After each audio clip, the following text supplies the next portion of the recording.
Hello, hello, hello. Friday night, MOBO Lowdown in lockdown.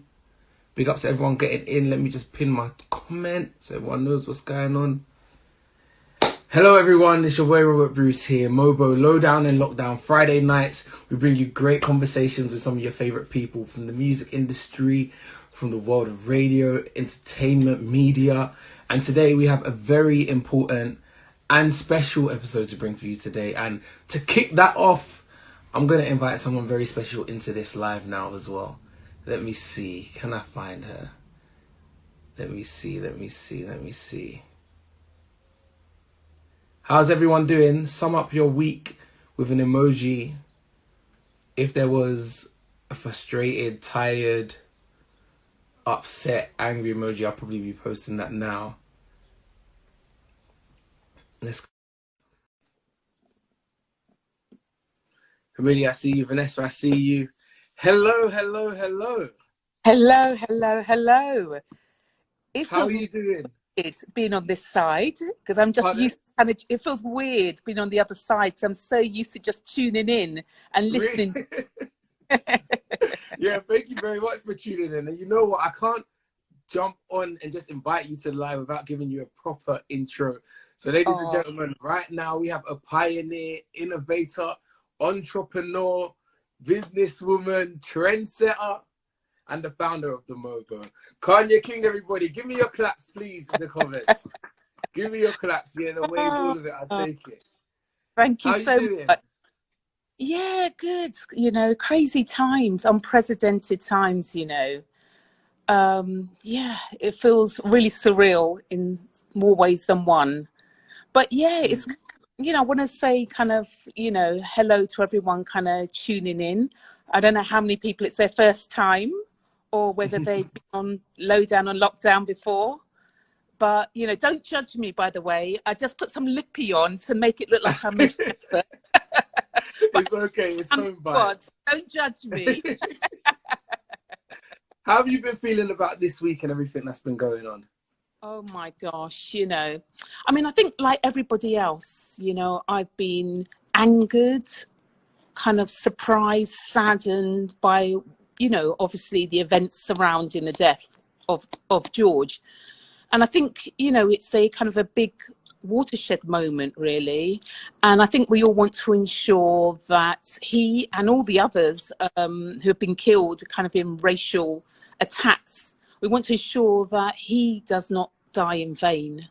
And these events have highlighted how important it is for us all, to come together, to mobilize, to, accelerate all of these things, to kind of work together in unity. It's really, really important.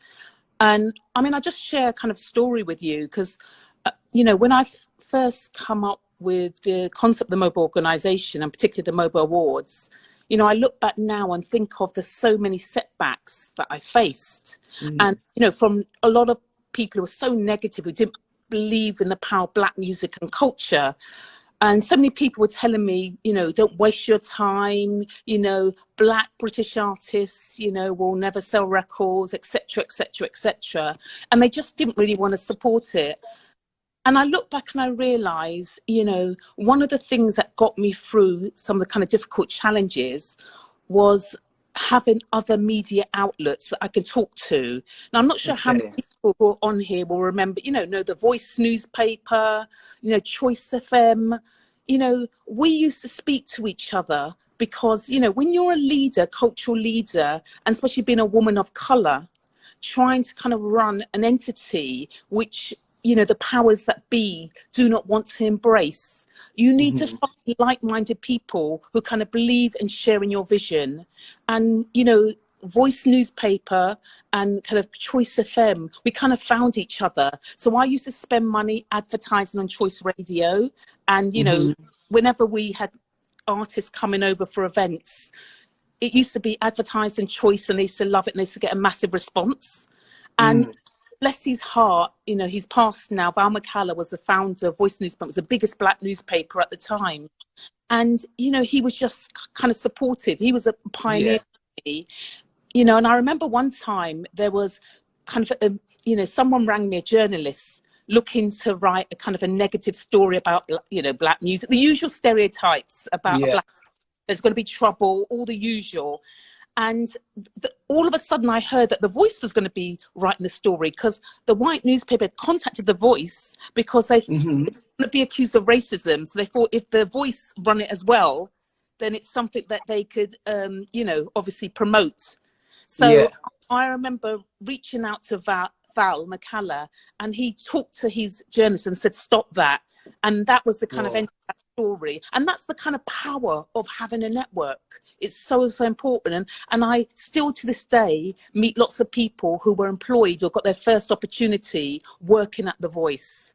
Okay. So, yeah, so that's kind of what I kind of really want to talk about, you know, how having a community that keeps us going, not only surviving, but thriving. So, you know, I'm really pleased that, you know, we've got George the Poet and Scully here, because they're going to be sharing their stories. And I'm kind of looking to them. And, you know, I guess I hope that, you know, that they're going to add a much needed voice to these important conversations that we're having, this kind of watershed moment in history. And I hope we kind of all walk away with a clearer perspective and a stronger sense of unity. So thank you. Wanted to thank everyone. 100%. I hope people have enjoyed the lowdown on lockdown, and give us your feedback on who you want to see, how you want to engage. But most importantly, the message I want to be clear about is we have to work together.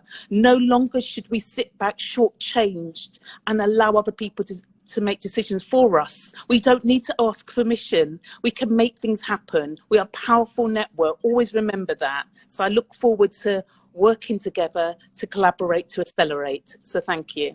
Awesome. Thank you very much. And one day we're going to have you as the guest for the whole episode. But thank you for tuning in every week as well. We see the support. It's so powerful. I love it. You're doing an amazing job. And, you know, big thank you. You're just a natural. I can see why you're doing so well. Thank you for the opportunity. And big up kind of George and Scully and all the rest of the guests that have appeared. Yeah, awesome. All right. I'm sure I'm going to see you in the comments soon anyway, Cardi. Oh, yeah, you will. You will. All right. We'll speak soon. All Bye-bye. right. Yeah. Talk about introductions. Wow, what a way to kick off this week. George, I'm looking for you. I've seen you in the comments. If you can hear me, give me a shout. Hold on. I've got you right there. Let's go. Lowdown and Lockdown MOBO. Friday night. We're waiting for one of the main men. Yes! Well, go ahead. What's going on, bro? How you doing, B? I'm fine, thank you. How are you? I'm good. I'm right as rain. Feeling the unity. I love when we have these unfortunate moments. They are unfortunate, but everyone starts saying the stuff that's music to my ears. We need to stick together. We need to use our network. We need to build businesses together. That's what I love. That's my permanent mood. Okay. And honestly, your voice in and amongst this, and for a long time now, has educated us and caught us through. And before we even jump into the chat, I've got to do you a proper intro as well. On the live right now, we have an artist, poet, cultural commentator, again, a trendsetter. A lot of us look up to this guy. He articulates himself in the way that some of us can't, in the spaces that some of us can't even reach as well. A Cambridge graduate, award-winning podcaster as well. I can keep going. Drop your claps in the comments, everyone. George the Poet. Thank you so much. Yeah, man. We've got to do that properly, man. We've got to do that properly. How have you been feeling over the past week anyway? You know, for us, it's a roller coaster at this time, innit? Mixed emotions. 1 minute, you're staring the problem in the face, and you're realizing that in 2020, people really have a problem with the way we look. And no matter how diverse we are as a people, no matter where we are in the world, our history is always going to come back and try and trip us up, right? But at the same time, a lot of us feel like fighting. A lot of us feel like standing up, raising our voices. And that's the side of the energy that I'm going to embrace. Awesome. And you've been fighting for a long time. And guys, I just want to let you know as well, make sure you ask your questions in the question box. Because to be honest, I'll be real with you, the less I talk today, the better. The more I want to get to you guys' questions as well. Because we don't always get this time with George, you know what I mean? So make sure you ask your questions in the question box. And as I said, you've been fighting for a long time, spreading a different message for a long time. And I wanted to know from you, what was your upbringing like? What shaped the lenses you view the world through to become what you are today? So right back from growing up, where you grew up, and how that cultivated your energy, sort of thing. That's a good question. So my parents came over from Uganda in the 80s, and I was born obviously in the 90s. And I guess the family that they came from, the families my parents came from, also have a history of people standing up for their people. My grandfather, Andrew Frederick Mpanga, resisted British colonial rule with the king of our kingdom, the Buganda kingdom. And, you know, he really dedicated his life. When the king had to leave the country in 1966 to escape to safety in England, my granddad was there with him. You know what I mean? My granddad up sticks and left because of what was needed.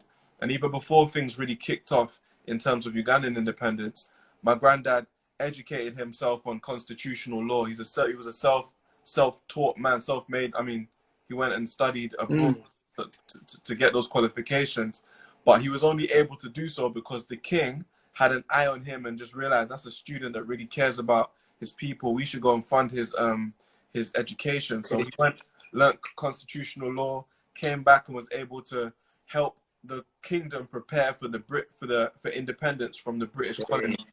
So by the time I've come, I didn't know this when I was growing up, I'm not gonna lie, but as I'm growing up and I'm seeing the situation of my people, I grew up in Northwest London, St. Raphael's Estate, NW10, stand up. Yeah.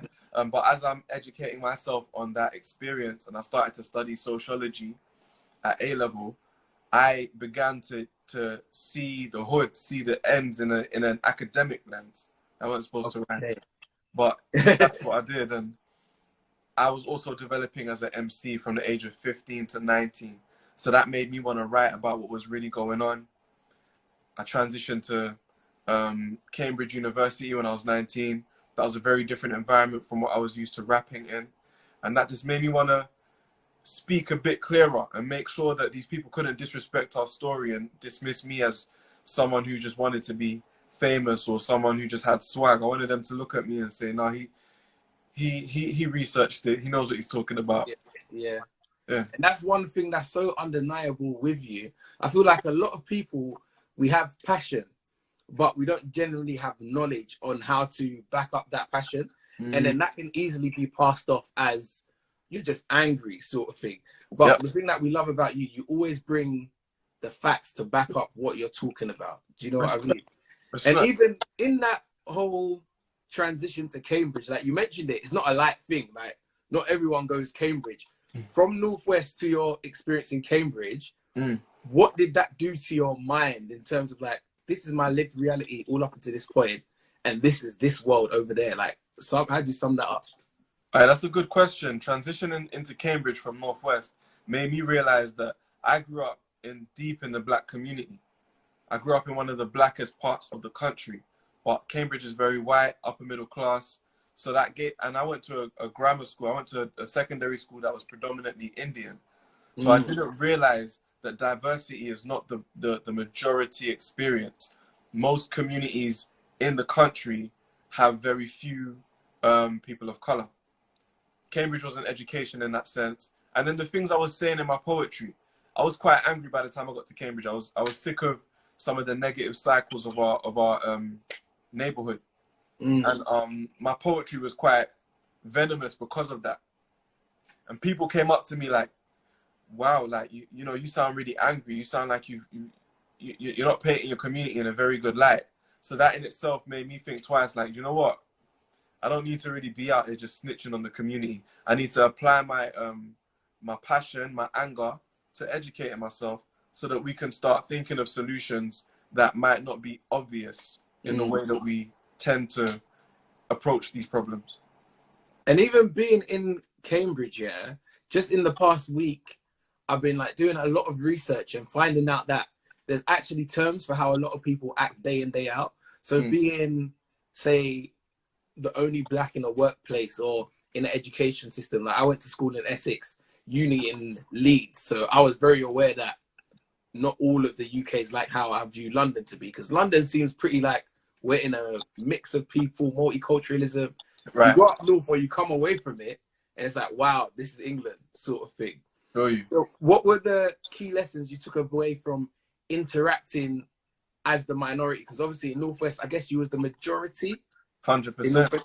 And I then never being, had to think about it in North. I never had to. I yeah, never felt black. I just thought it's just normal.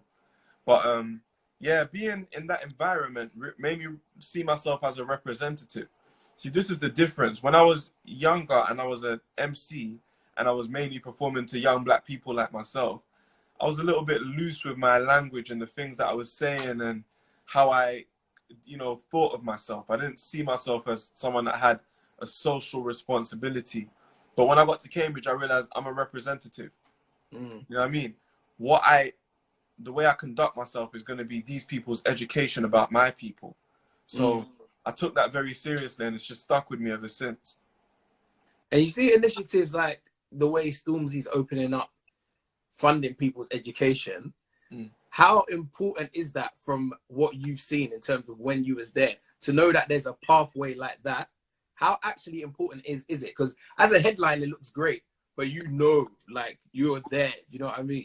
Yeah, man. I mean, I try and put myself in the shoes of those young people that have been able to go get into Cambridge through Stormzy's murky scholarship, yeah. And it would be like having the spirit of your big brother there with you, to know that you're in that space and you're in that space, attached to his name. And obviously you did your work to get there. It's not no charity situation, but I do think when I saw that headline, it's one of the most. I've had a lot of moments where I felt a lot of emotion for Stormzy, a lot of love for him. Not unlike that day, boy. Really? Yeah, facts. That's the one that connected. I guess it's art and it's education, and you sort of embody that. Facts. That's it. Even. That's sick, man. So when you went, was the dream always to be in the creative arts, or like I think I've read places you thought about becoming an MP, civil servant. What was the path for you, and how did you become an artist? As in, I want to do this full time. I always wanted to be a performer. I had a passion for it, but at the same time, my family really value education, and I did as well. I had a little advantage in education from young. I was always quite ahead of the class, and I took that seriously. And also, I was very young when my mum started educating me on the history of slavery and colonialism. She used to play Buffalo Soldier by Bob Marley to me, and she used to go line for line explaining what happened. These times I'm younger than 4. Yeah, she used to say Buffalo Soldier, dreadlock Rasta, stolen from Africa, brought to America, fighting on arrival, fighting for survival. So from young, I've just had that in my psyche, like, right, that really happened. And she also played, me and my big brother the TV series Roots. So in the back of my mind, from a young age, I've been thinking to myself, yo, we need to catch up. And my heroes became people that said that stuff. Became Nas, became Malcolm X, Tupac, people that I saw as strong black men that would look the system directly in the eye and say exactly what they understood to be true. So I always wanted to be that. But at the same time, the passion for performing just gave me an outlet to do that in a way that would capture people's imaginations. I did want to become an MP, but over time I realized that like I would be a diluted version of myself if I had to enter Parliament. And I think this is a problem that a lot of us face. We're ultimately in these majority white countries, which, don't get it twisted, I love Britain. I love this country. I've literally dedicated my career to evolving British society, and I'm not going to stop anytime soon. But we are in a majority white country. 55 million people in the country are white. Maybe 2 million people in the country are black. So what happens is we leave education and enter the workforce, where what is expected of us is just blanket, like you're expected to come in without history, without basically baggage, without context. And that's not real. You understand? That's what would have happened to me as a politician. I resisted it in my career. There was a time when I sensed that the music industry was influencing me to do the same thing, to downplay, what my real passion was, and to become something a little more one size fits all, something a little less offensive. yeah, a little more commercial, so called. But I resisted that, and I will continue to resist that. And I'll encourage all of my young people, especially those of you who are deciding what career you want to pursue, really think to yourself, how can you design your career in a way that allows you to present your full self so that you can apply your skills to the ongoing struggle for freedom for Black people across the world. I hear that. You touched on going into the music industry. I'm going to ask you about the whole being signed process in a minute.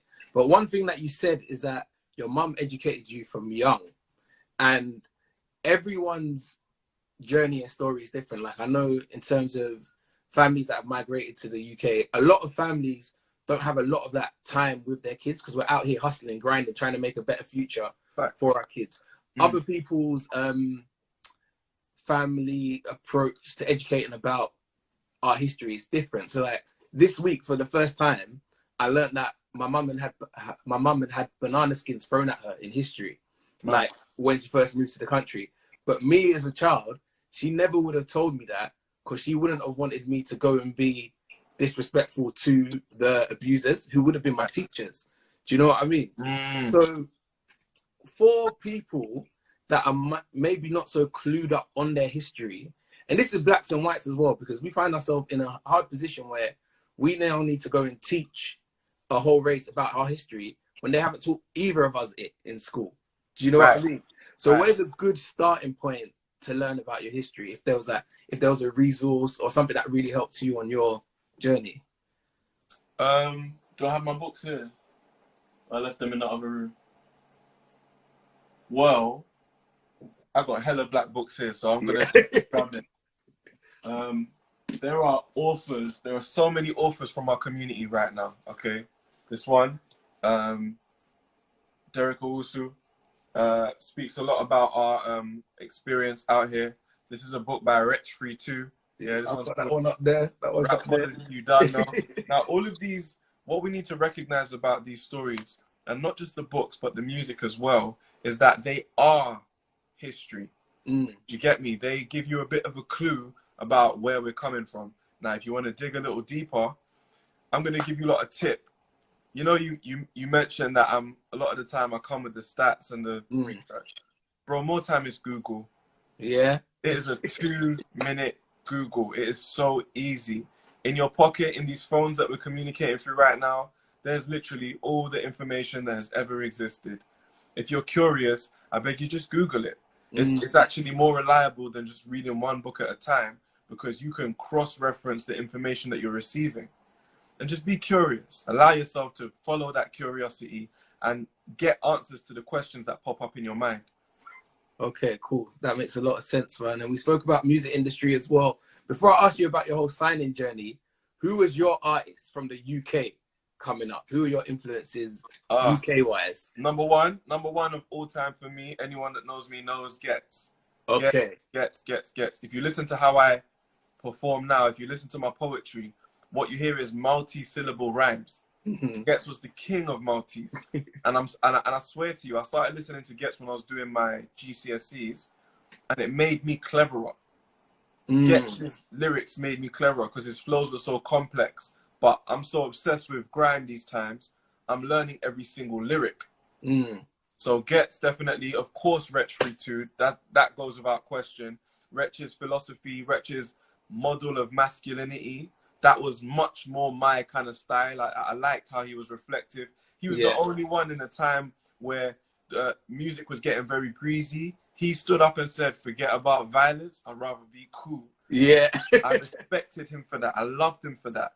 Shouts out to Wretch. Shouts out to Miss Dynamite. I remember being in year 6 and seeing the video to It Takes More. And to this day, listen, this is a plug. Yeah? Everyone go back and Google Miss Dynamite, It Takes More. Every single lyric is relevant today as it was back then, as it was before then.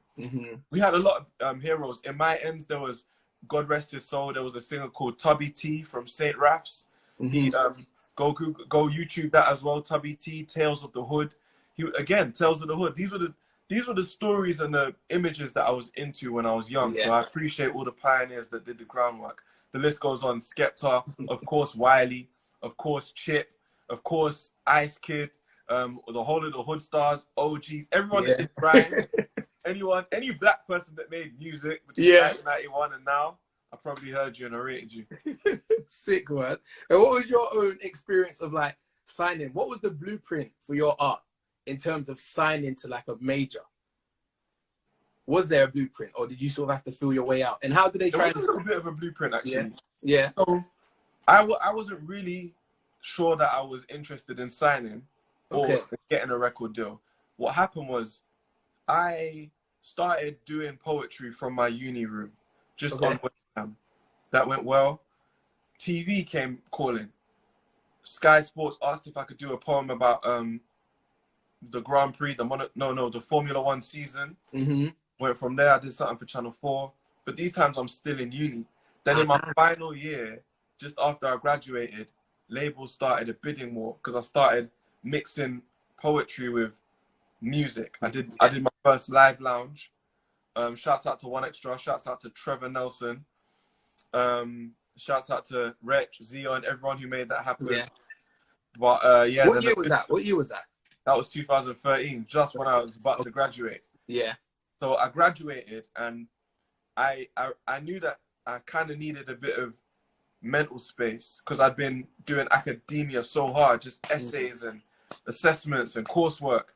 And I just needed a bit of time to reflect on everything I learned from uni. And music was the perfect way for me to do that. So I signed a record deal with Island Records and just took it from there. And then how did that go well? And what did you feel like was suppressive about that, if anything? So or label thing. The great thing about in fact, like 90% of what I achieved with the label, I fully enjoyed and like I celebrate to this day. So first of all, it was just powerful for people to see that this young man that just runs his mouth on YouTube about his community, you can flip that into an opportunity that you wouldn't normally associate with poetry. So people saw me get signed and that meant something. That kind of injected a little bit of energy into the poetry scene. Also, people, obviously my profile lifted a little bit. I was doing every festival. I did for everything from Wireless to Glastonbury to to just all over the country. That was an amazing experience. I collaborated with artists of the highest caliber. Shouts out to Maverick Sabre. Shouts out to Georgia Smith, of course. Shouts out to Sly and Robbie. A lot of groundwork got done, and we had hella nominations. We got a MOBO nomination, BET nomination, MTV awards, all these things. Like I was very proud of that.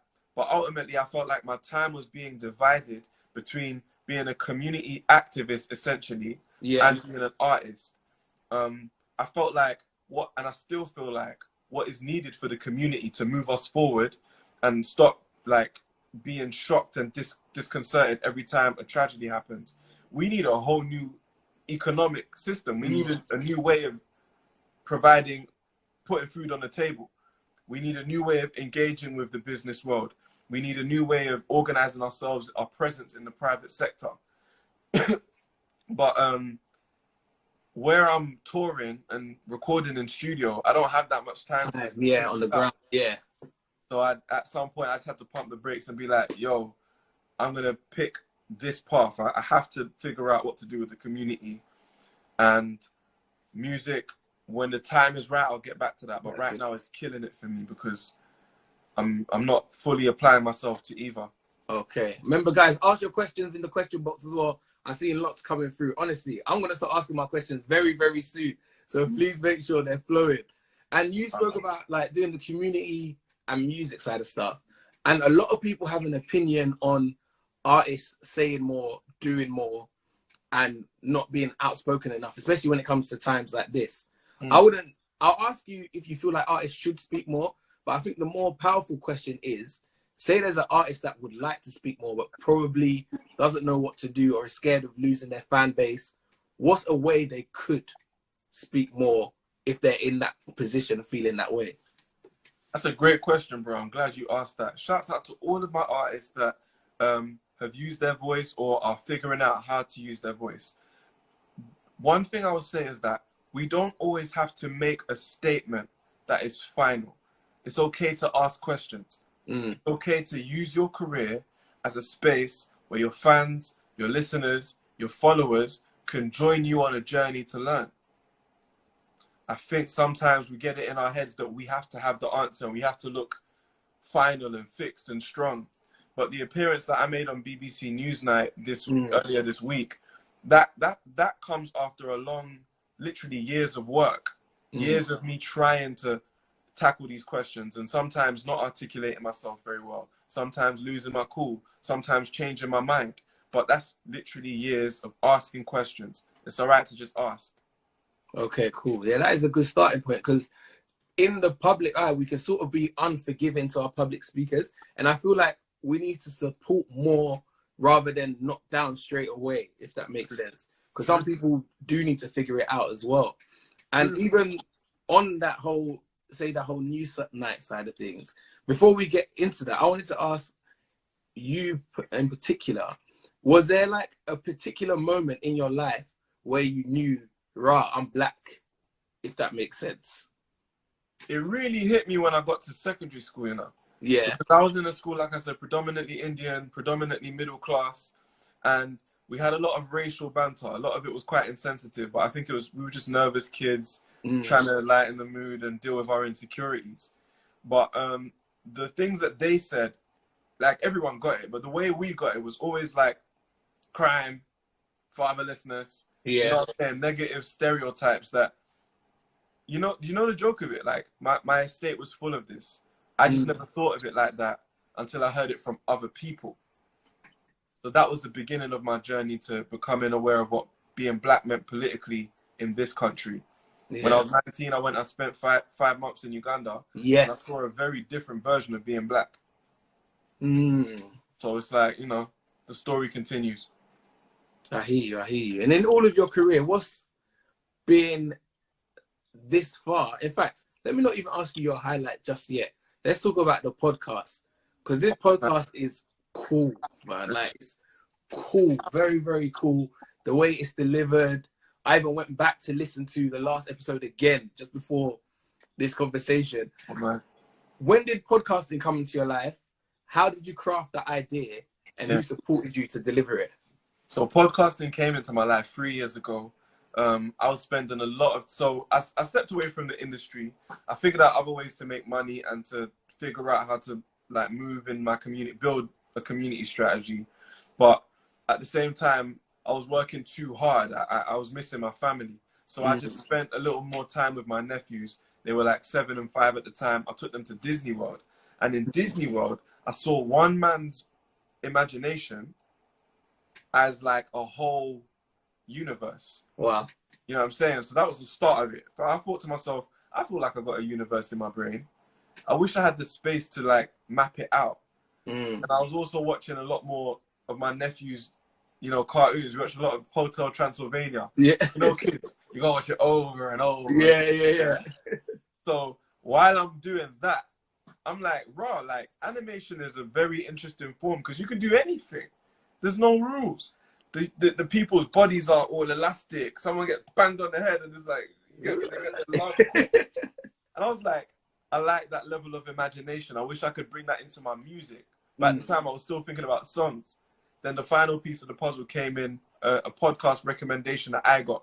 Because I guess my brain was expanding entrepreneurially. I was trying different things out for my business. And a friend recommended a podcast called How I Built This. And it's literally people that have built big businesses or social movements talking through, you know, how they built it. Wow, wicked. Right? So, and that was a podcast. And all these episodes were like an hour long. And that made me feel like, you know what? If I can listen to people talking for an hour and it don't even rhyme, imagine when I make it rhyme. Yeah. So that's how the podcast was really born. That is so sick. Who supported me and put it together was my brethren, Mikey J, who actually is an OG grime producer. Produced a lot of Kano's first album, Home Sweet Home. Shouts out to Mikey J. But production-wise, I really got to give it to my right-hand man, Ben Brick, who produces everything that you hear in terms of original music on Have You Heard George's podcast, obviously, apart from the songs that we use. yeah, man, shouts out to these people. They definitely held me down. And my team, Sandra, Vidu, I assembled a group of people who would allow me to just focus on writing and take my business in any direction, not Wicked. just entertainment. And what's the power of collaboration? Because you mentioned a lot of names. Yeah.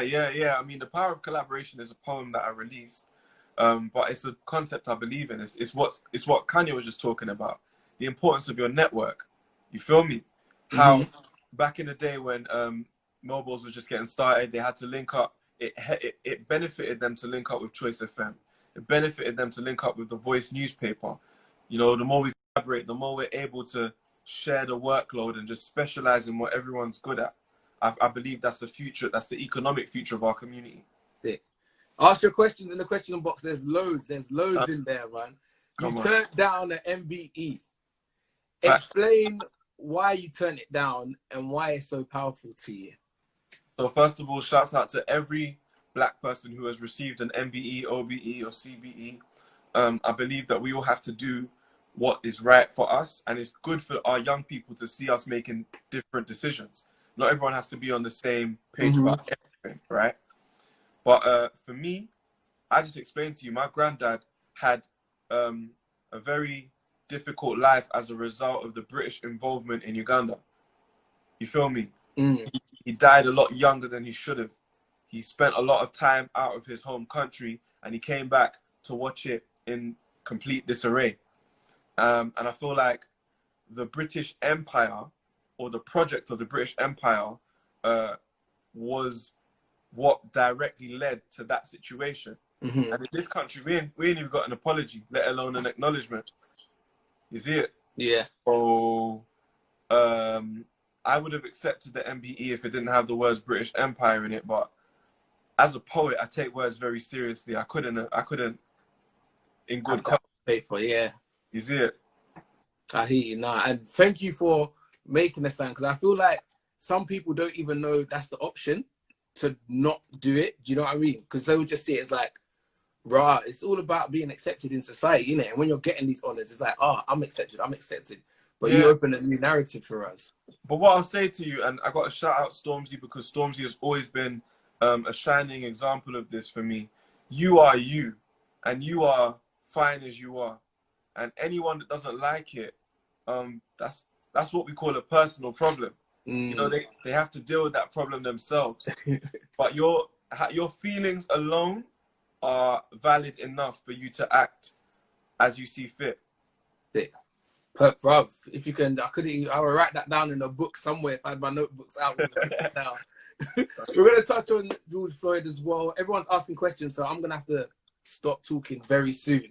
But in light of George Floyd's murder and you being a resource that these news platforms go to and stuff like that, that Newsnight interview, did you feel like the lady was doing her job or she was pushing a bit much? Because I'm a broadcast journalism student, innit? Okay. So I understand her job. News. Yeah, I understand the job. But do you feel she was pushing more than what her job requires? I thought about this a lot, you know, and I can't tell. But I'm grateful. I'm grateful for her approach because she gave me the opportunity to break it down. Definitely. And I think a lot of the time we get caught up in the audacity of an opinion that we don't agree with. And that stops us from being able to speak to someone who didn't have our experience. Be able to map it out for them and just say to them, Ra, have you ever looked at it like this? Because if you did, you already would see why that's a little bit of an insensitive or inappropriate question. But if I shut down and I get overly frustrated, I'm never going to make them see that. So you do have, again, another responsibility in that space, because unfortunately, Black people are not represented well. Well, not represented a lot in a lot of spaces. True. So you're almost like the go-to. So it's like, if you go left, that's a whole people behind you going left. But are you tired at all? Like, say in that one, it looked like, I hope my bro is okay because he's been in these places for a long time. Like, how are you feeling? Yeah, nah. I'm good. If you Yeah. stay ready, you ain't gotta get ready. And you can ask my girl, man. My head stays in this subject. It's all I talk. Ask my siblings. All I think about. Literally, it's the reason I stepped back from a record deal, because I felt like it was stifling my development as a black leader. Ultimately, so shouts out to Nipsey. God rest his soul. It's a marathon, and the marathon continues.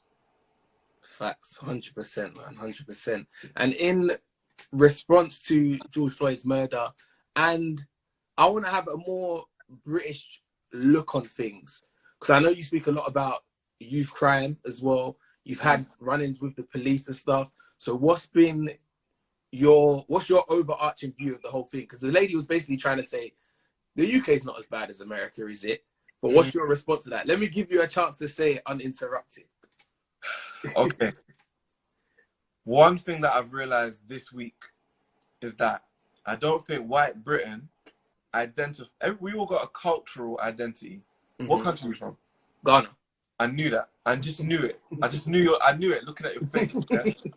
Now, you on some level identify culturally as Ghanaian.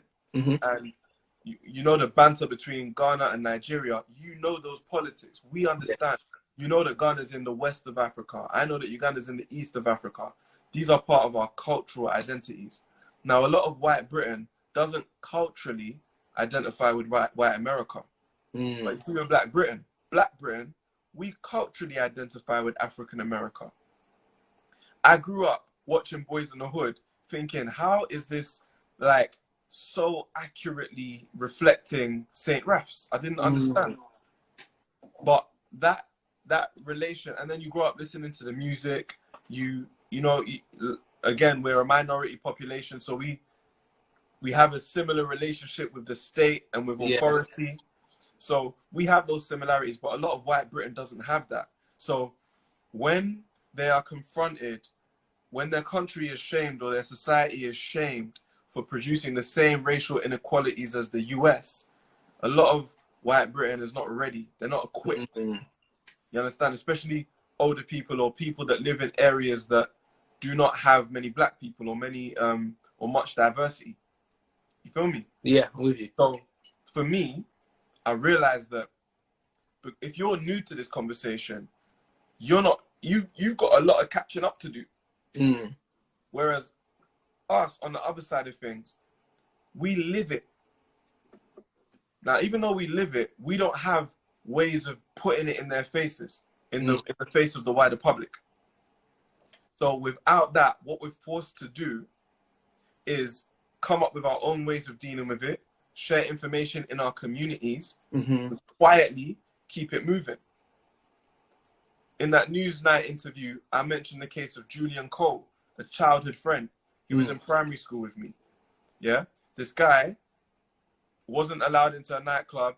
6 police officers appeared out of nowhere. Within minutes, his neck was snapped. His body was dragged over to the van. They didn't call an ambulance for a hot minute, ending up in him getting brain damage. The feds lied about it in court. No one got convicted. No one served any jail time. Couple man got fired. That's it. Now, that is as devastating a tragedy as I can articulate.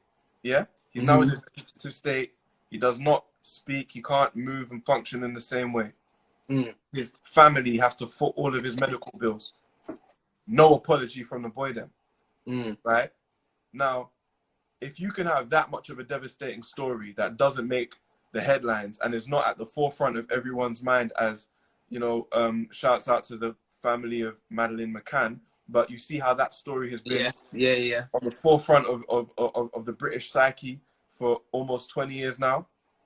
We can't get that momentum. So that's why a lot more people are unfortunately disadvantaged and are not able to learn the reality of their society. 40 times, black people are 40 times more likely to be stop and searched. Black children are 4 times more likely to be arrested than white children. Black men are twice as likely to be referred to mental health services by the courts or by the police as their white counterparts. 1 in 4 black boys that is convicted for homicide, yeah, ends up with a maximum penalty, whereas no, in the same demographic, Yeah. no white males serve a maximum penalty. In Oh, wow. fact, the majority of them, or a much higher proportion of them, get out of jail in under 4 years for the same homicide cases. Whoa. Black women, bro, black women are 5 times more likely to die giving birth than white women. I'm not making this up. These stats didn't just pop up last year, you know. So there's an ongoing situation. There's an alternative reality that we live that unfortunately the British public are being denied an education on. But it's our job to make sure that we're clued up, which is why I say, if you've got a question, Google that. Yeah, facts. A lot in there, man. I want to get to people's questions right now. And we're going to talk more about how best we can use our response. Let me see. By the way, make sure you get your bench out everything. That's an awesome movement as well. That's what we're screaming. You don't know. Oh, let me see. All right, this is a good place to start. What's next? What's the next step in terms of the Black community's response to what's going on? It's a great question. I personally believe that we need to take the energy that we feel and apply it to the future of our young people. Mm-hmm. We need to reflect on what we are unable to achieve in the short term and develop ways of providing future generations of activists, of students, of entrepreneurs with the opportunity to learn from what we're seeing today. If we expect that a law is going to be passed or one decision is going to be made that makes everything okay, we're not being realistic. Mm-hmm. We're not being realistic.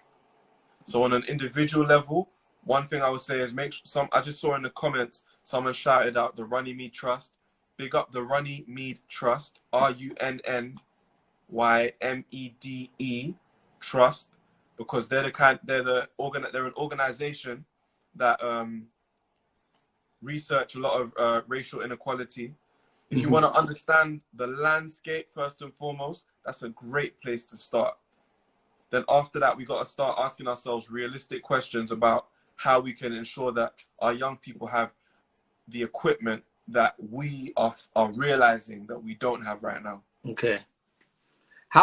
One question that I saw pop up before, how can people that are not Black best serve this movement? I feel like there's no substitute for educating yourself. Mm-hmm. A lot of my answers are going to be similar. They're going to be about different ways that you can get information. Yeah. For example, listening to your Black friends, right? Listening to Black artists, Black commentators, Black intellectuals who, you know, not everything's just all about books these days. You can listen to a lot of these podcasts and audio books and absorb a lot of information. I will recommend 2 books to anyone that asks me about this issue. First of all, Why I Am No Longer Talking to White People About Race by Rennie Eddo-Lodge, RENIEDDO-LODGE. There we go, yeah. Right? And Natives by Akala. Akala, yeah. Yeah. If you're not really into the book thing, I strongly advise audiobooks. They have an advantage over physical books in that you can do them you can listen to them when you're doing other things. You're washing up, you're going for a run, you're eating your food. Just absorb what those 2 people have to say, because they'll give you a contemporary, an up-to-date picture of Black Britain. Okay, awesome. What are your ideas for solutions to systematic racism in Britain?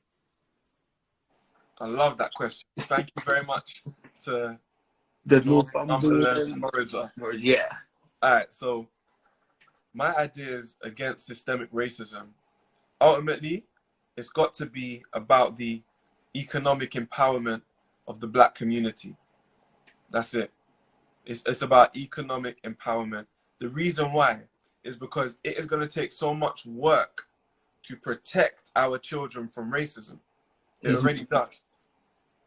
Now, that work comes in the form of research, in the form of mental health services, in the form of legal counsel. Mm-hmm. And all of these are forms of self-defense. These are how you deal with racism, right? Now, who's going to fund that? If it's all down to the charitable sector, then we're leaving the job of reversing racism up to someone else's good heart. Good heart, goodwill. Yeah. Someone's got to give us money to help us figure this out, right? And even then, what direction are we moving in? What should we attack first? Should we attack the police issue first? Should we attack the schools issue? Should we look at black representation in the boardroom? There's it's so much work that needs to be done. The first thing that we need to figure out is, what is our plan for building our wealth? Now, I just wrote an article for Time Magazine. It's gone out, like, I'm getting notifications about it as we speak. Please go check that out when you can, because I lay this out in much better detail. But if we're going to create a plan for future generations against systemic racism, we got to start somewhere strong. We got to start with an industry in which we already have an advantage that we can bring other professions into. And I'm saying this is going to be a controversial point, and I accept if not everyone is on board with what I'm about to say, but I think we have a unique advantage in the space of media and entertainment. Yeah.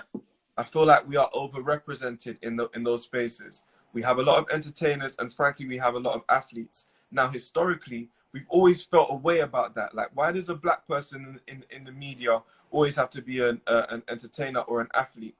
But I would just like to reframe that as an opportunity. Because look, first of all, it's very respectable to be a high-performing athlete or a high-level artist, okay? Artists are able to broadcast their presence and therefore their community, their background to the world. Yeah, facts. When you and I were younger, we used to, a lot of people got bullied, got corned for being African. 100%. That doesn't happen anymore. Yeah, not because of government intervention, not because the African Union group of politicians came up with a clever plan, because of Afrobeats, because of us, because we grew up, because we developed a bit of confidence, a bit of drip. You understand? We're able to represent and defend where we're from. That's the arts. That's the power of the arts. You understand? Now imagine the psychological benefit that has. Imagine how much reinvestment that's directed to the continent. This is the big opportunity that we face. We need to take it seriously. I often get the criticism or the response that, yeah, but George, not everyone is going to be an athlete or entertainer. Yeah, but your favorite athlete has a medical team. Your favorite entertainer has a legal team. So long term, in terms of combating systemic racism, we really need to think about how we can play to our strengths, what industries we can start encouraging our young people towards, so that all of their skills, if you're good at essay writing, if you're good at critical thinking, you need to apply those skills to a part of the economy where we can own our story. There's a lot in there. Guys, you're going to have to watch Shout this out back. to the MOBOs. You guys definitely watch this back as well, because there's a lot of good stuff that George is saying. You might forget on the live. Please watch it back. There was a quick question in there. Is it true Mo the comedian came up with your name? Someone said.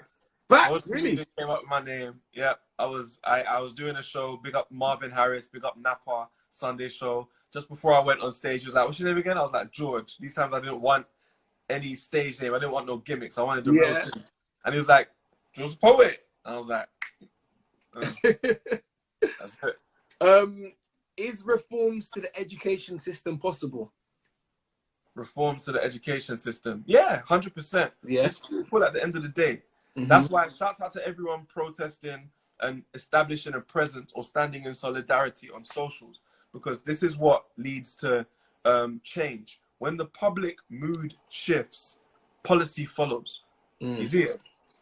My only thing about that approach is that, like I said, it's a majority white country. I don't necessarily feel like there is the space in mainstream education to do all the work that I would like to see done. And I think we need to look at models in my community. There's a Jewish free school, right? There's a Sri Swaminarayan school, you know, a Hindi, I think Punjabi school, yeah. So there are different communities that take control of the education of their young people in a way that is respectful to their history and to their culture. And I don't know if mainstream education is the only way that we can get that done. I think we need to start looking at other models. Okay, cool. Do you think students should have time off to learn about their own history? That's what I'm saying. That's what I don't want. You don't want? Yeah, like, for now, that might be a short-term solution. Yeah. I'm saying a long-term solution is that you don't need to take time off. Yeah. Your time is occupied with learning about your history, Yeah. who you are, your context. When I was growing up, I didn't know anything about where the wealth flowed through my community, who's buying what businesses are black owned, and who. I didn't know anything about the actual environment that I lived in. I just was absorbing information about Pythagoras theorem, Henry VIII and his 6 wives, all of this interesting and educational stuff that may or may not relate directly to who I am. And that's what I have no more patience for. Okay. It drains our potential. Right now we've got all of this energy. Everyone feels a way about George Floyd, rightly so, God rest his soul. However, what we're all gonna have to do is go back to school or go back to our jobs. And in the hours that we're trying to assimilate with a society that doesn't acknowledge our history and our context, we're losing hours to the effort. You understand that we really need to just keep focusing on 24/7. Brexit was a big thing in this country because it directly related to the future of our society. Yeah. So we never heard a break in Brexit coverage until COVID came along. Right? And that's how we need to be with our issues. We just can't afford to keep stepping in and out and hoping that every time we check on racism, it's disappeared, because it's never gonna work like that. Facts. I got 2 more questions in the next 3 minutes. This one, your advice for the graduating class of 2020. Yo, shouts out to everyone graduating 2020. My little brother Mikey, shouts out to Mikey. He's in that class as well. I would advise you all to think deeply about the situation, everything that you've seen in the past week, and design a career that is not one size fits all. Don't just accept what the job market presents to you. When I was younger, everyone was rapping, and that's what I accepted. However, I moved on from that space, and I realized that if I rap without music, I can find a different way of doing this. And, that became what I am now. You can do the same with your career. My thing weren't easy. So I hope I don't sound disconnected and insensitive. I'm not saying that this is the kind of decision that you can make overnight. I'm just saying, you really and truly. And if you think you're walking into a career path, a job post that doesn't fully recognize what is most important to you, figure out a way around it. Sick. Thank you very much. The time has flown. Before you go, how can we best support you? How do we get behind you and what you're doing? That's a good question. I never asked for support, but what I think would be mutually beneficial for the audience and myself, yeah? If you lot go, if you haven't done already, click the link in my bio and check out my podcast. Have you heard George's podcast? I've put my best ideas into that podcast. There is advice in there that I might not have given you in the live. And it is long. You know, it's like 10 hours of content altogether. So if you take time to just incorporate that into your day-to-day life, I guarantee you're going to have a better idea of how to move forward from this point. Thank you very much. If I feel to even give you standing ovation where I am, but I'll be off screen, man. Respect. No, thank you so much. Drop your claps, drop your emojis, whatever. Thank you, George the Poet. We honor you. We wish you the best moving forward. We're in your corner in the spaces that you're in that we can't be in as well, man. So thank you very much. It means a lot to me, bro. Take care of yourself. God bless the audience. Well. Thank you. Black Lives Matter. Trust me. All right. Peace, man. There we go. Wow. Whoa. So much in there. I'm going to be back literally in 2 seconds. We're going to be talking to Scully from There's No Single. NS10v10. You know how we've been entertained. So make sure you jump straight back onto the live. I'm going to jump off and then back on, yeah? Thank you, everyone. Thank you, George. Jump back on.